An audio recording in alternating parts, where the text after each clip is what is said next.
January 17th, Shure KSM109, screw tape on hell's plan for Christians.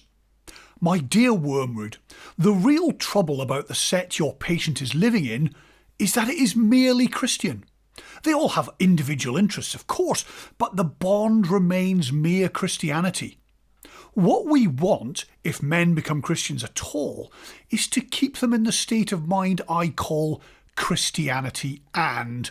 You know, Christianity and the crisis, Christianity and the new psychology, Christianity and the new order, Christianity and faith healing, Christianity and psychical research, Christianity and vegetarianism, Christianity and spelling reform. If they must be Christians, let them at least be Christians with a difference. Substitute for the faith itself some fashion with a Christian colouring. Work on their horror of the same old thing.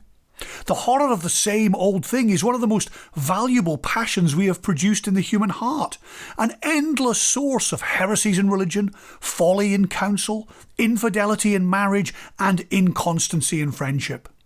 The humans live in time and experience reality successively. To experience much of it, therefore, they must experience many different things. In other words, they must experience change. And since they need change, the enemy, being a hedonist at heart, has made change pleasurable to them, just as he's made eating pleasurable. But since he does not wish them to make change any more than eating an end in itself, he has balanced the love of change in them by a love of permanence.